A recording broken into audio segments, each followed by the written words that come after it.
I'm going to read, like a Brokaw record, The Most Banal Generalizations by Florence King.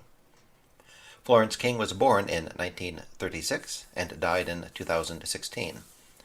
This book review was first published in the American Spectator, April 1999. It was later published in book form in Deja Reviews, Florence King All Over Again. A review of The Greatest Generation by Tom Brokaw. Random House, 412 pages, $24.95.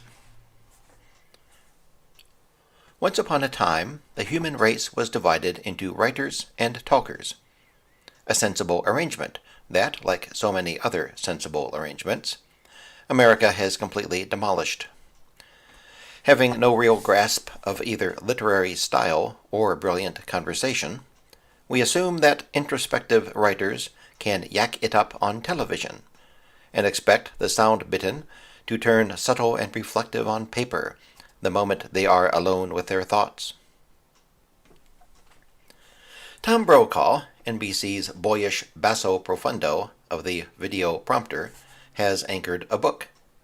A tribute to the Americans who fought World War II, The Greatest Generation is a collection of the wartime experiences of obscure people, famous people, and some big fish in little ponds, chiefly those dappling Brokaw's native South Dakota and upper Midwest. Unless you have just returned from a Tibetan retreat, you are already familiar with its contents, because Brokaw has been telling stories from it, quoting himself in almost word-for-word approximations of the text on every talk show that will have him, which is to say, all of them. The stories are quite effective in spoken form, but to meet them in print is to know with Socratic certainty that unexamined words are not worth reading. His inevitable subject goes a long way toward saving Private Brokaw from critical reviews, but in truth, The Greatest Generation is an overwritten, underanalyzed, frequently obtuse, unintentionally funny, cliché-ridden narrative about common men of uncommon valor winning hearts and minds amid the chilling effect of the cancer of racism. His explanation of why he was inspired to write it churns with the urgent superlatives and drumbeat repetitions of a special report. World War II was the greatest war the world has seen, brought forth the greatest national mobilization of resources and spirit the country had ever known, was fought by the greatest generation any society has ever produced, indeed by the greatest generation any society could hope to produce. But wait, there's more. They were a generation birthmarked for greatness, a generation of Americans that would take its place in American history with the generations that had converted the North American wilderness into the United States and infused the new nation with self-determination embodied first in the Declaration of Independence and then in the Constitution and the Bill of Rights. When an author gets this carried away, it's a dead cert that an anticlimax is coming, and Brokaw delivers a beaut. They became part of the greatest investment in higher education that any society ever made, a generous tribute from a grateful nation. The GI Bill, providing veterans tuition and spending money for education, was a brilliant and enduring commitment to the nation's future. They were a new kind of army now, moving onto the landscapes of industry, science, art, public policy. They helped convert a wartime economy into the most powerful peacetime economy in history. They made breakthroughs in medicine and other sciences. They gave the world new art and literature. They came to understand the need for federal civil rights legislation. They gave America Medicare. These overwrought hosannas to the greatest generation are the hallmark of the book and crop up on nearly every page. However sincere his admiration may be, we can't help sensing that Brokaw is obsessed with World War II, and we begin to wonder why. It is fruitless to expect him to tell us, because his skill at avoiding insight, which I will come to presently, is another of the book's hallmarks, but we learn enough to guess. His father went to war, yet didn't. A civilian maintenance worker at an Army air base in South Dakota, Red Brokaw, was drafted, but the base commander pulled strings to get him back, reasoning that Red, a mechanical genius who could fix anything, was more valuable where he was. Brokaw describes his mother bursting into tears of relief at her husband's reprieve, but his early memories of growing up on a stateside army base, "The war effort was all around us," evoke a picture of a little boy whose father was in the army, yet wasn't. There are also hints that he is self-conscious about falling between the generational slats. Born in 1940, too young to be a Depression baby, too old to be a boomer, a member of a generation with no name, rank, or serial number, who was the wrong age for every war of his time, he seems compelled to atone for his ambivalent chronology by identifying with the first generation he can remember. The identification is total and relentless, a convert's zeal turned on history, replete with comparisons that betray a subconscious fear of falling from grace, as when he venerates the World War II generation as the last to disapprove of divorce. My age group, which preceded the baby boomers, retained that attitude, but it did begin to unravel. At my 40th high school reunion, second marriages were not unusual, and there were a number of third marriages. By contrast, at World War II reunions, almost all the veterans show up with their first wives. If they're with a new mate, it's because the first one died. Brokaw's historical method is a study in unconscious irony. His passionately stated premise that the World War II generation is the finest America has ever produced begs the question of what has happened to us since, and sets up a generational war in the name of the war that brought us together. Having painted himself into this corner, Brokaw is forced to conclude that if his World War II vets are the heroes, there must be a demographic villain someplace. Ergo, it must be the baby boomers. This is the closest he comes to surprising us. Members of the liberal media are not supposed to criticize the 60s, but if Paris was worth a mass to the theologically flexible Henry IV, World War II is worth a heresy to the generationally obsessed Brokaw.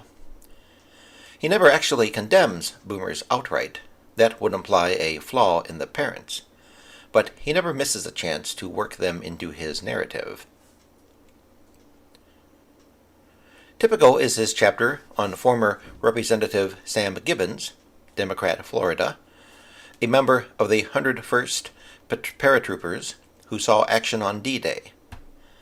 In 1994, writes Brokaw, when a well-organized class of GOP baby boomers took control of the House, determined to deconstruct many of the policies put in place by Democrats, Gibbons was so incensed when they cut off debate on Medicare reforms that he grabbed a boomer congressman by the necktie and bellowed, "You're a bunch of dictators. I had to fight you guys 50 years ago." At other times, he simply hints of something bleak. Describing the family of Lord Kilmer, who survived 2 German POW camps, he tells us, their first son, Lloyd Jr., was born in 1950, and Frank followed 4 years later. Baby boomers. If that were on a movie soundtrack, we would hear a sonorous gong or an eerie minor chord played on a zither.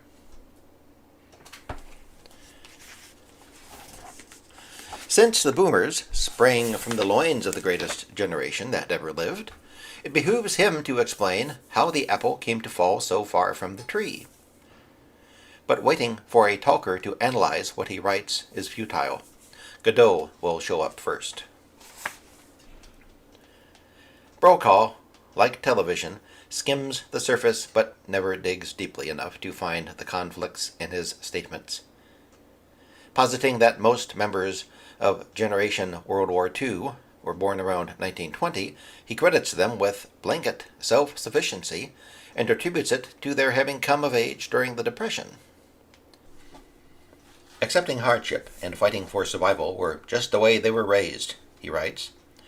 ignoring the fact that people who came of age during the Depression also came of age during the New Deal and spent their formative years watching Franklin D. Roosevelt give the store away. That this just might have something to do with they gave America Medicare seems not to occur to him. The dual message of the 1930s also eludes him in his story of Dr. Charles Van Gorder, who liberated a train full of American POWs and operated on the D-Day wounded for 36 straight hours until he collapsed into an opened abdomen. After the war, Van Gorder, wishing to go where he could do the most good, opened a practice in an Appalachian town that had never had its own doctor. Eventually, he had so many patients that he decided to build his own hospital. To finance it, he applied for federal Hill-Burton funds and soon found himself spending most of his time filling out forms. Today, writes Brokaw, in all innocence, Van Gorder laments bureaucratic control of medicine. Some of Brokaw's veterans turned into the classic absentee father of the 1950s, the emotionally distant workaholic, striver, and organization man, whose children rarely saw him because they were always in bed when he got home. Why did the greatest generation produce this type? Here we have a subject in desperate need of some original thought, but Brokaw gives it only droning boilerplate. In the service, they had learned the importance of identifying an objective and pursuing it until the mission was accomplished. Also, they felt they had to make up for lost time. They were the children of the Depression, with fresh memories of deprivation, and the post-war years were abundant with opportunities to make real money. They didn't want to miss out. Describing the writer's instinct, Maupassant spoke of looking for the underside of things, even if it means overturning a rock. Is it possible that men who have enjoyed 4 years of freedom from women, children, and the tedium of domesticity would seek in the working world, which was then largely masculine, a replication of the exclusively masculine world of war? Yes, it's entirely possible. But it's not exactly the greatest thing to say, so forget it.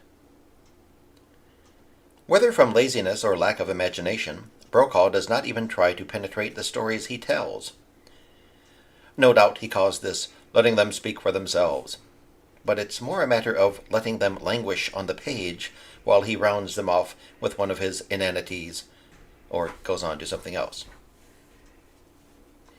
Hawaii Senator David Inouye worried about racism when he learned that his Japanese-American unit would train at Camp Shelby, Mississippi.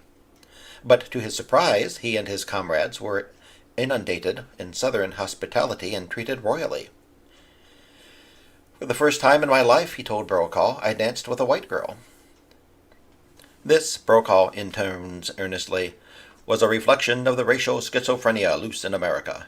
The Magnolia State was the epicenter of discrimination against black citizens, treating them as little more than paid slaves. And yet it made the extra effort for Japanese-American soldiers at the same time the U.S. government was shipping their families off to internment camps. Period. Paragraph. Over and out. Has life in television left him so overscripted that he can't figure out how much Southerners and Asians have in common? Both put a premium on manners, formality, hierarchy, ritual, custom, and all things old. As the heroine of Hamilton Basso's novel of South Carolina, The View from Pompey's Head, put it, we're like the Japanese. We grow rice and worship our ancestors. It cannot be said that Brokaw's prose runs the gamut between fallen archness and irony deficiency, because he never strives for either. Its usual path is between a network news human interest feature and a Sunday supplement advice column. Former South Dakota governor and Medal of Honor winner, no one would ever accuse Joe Foss of slowing down. Even now, at the age of 82, he inhales life in big, energetic drafts. A survivor of Guadalcanal, who returned his Sioux foster son to the reservation after the boy tried to burn down the house. This is not an unusual occurrence when white families try to raise young Indians. The cultural differences often become too great to be successfully managed, but Gordon still feels disappointed that it came to a bad end. War stories, like childbirth stories, eventually start to sound alike, and even Brokaw seems to realize it. As the book goes on, he gives the war shorter and shorter shrift, concentrating on the post-war and present-day activities of his veterans, especially those who went into politics, larding his accounts with turgid interjections on the evils of racism and sexism. He saves his most unabashed liberal bias for the story of former Oregon Senator Mark Hatfield, who saw action on Okinawa and served with MacArthur in the occupation of Japan. A liberal Republican whose anti-Vietnam stance landed him on Nixon's enemies list, Hatfield was called soft on communism by GOP regulars, who virtually shunned him when he later came out against the invasion of Grenada and Desert Storm. He retired in 1996, giving Brokaw another crack at the boomers. Some of the newer Republican senators, with their strict conservative dogmas, may never understand a man like Mark Hatfield. But then they've never shuttled Marines ashore under heavy fire at Iwo Jima or Okinawa. They've never looked out on the unworldly landscape of nuclear devastation and shared their lunch with a starving Japanese child. The most vivid story in the book is Art Buchwald's sojourn in the Marines, but it owes nothing to Brokaw, who put it together from Buchwald's war memoir, Leaving Home. A walking disaster who dropped a bomb on the tarmac as he was loading it onto a plane, Buchwald was reunited after the war with his Paris Island drill instructor, Pete Bonardi, who told him, "I was sure you'd get killed. You were a real shitbird." Buchwald agreed and gave him an autographed picture. "To Pete Bonardi, who made a man out of me, I'll never forget you." Bonardi kept the picture in his hospital room during his final illness, and at his request it was buried with him. The story needs nothing else, but unfortunately Brokaw adds a comment. "I confess that I weep almost every time I read that account, for it so encapsulates the bonds within that generation that last a lifetime." I may have missed the greatest one, but reading this book makes me a veteran of the War of Brokaw's Ear. This ends the reading.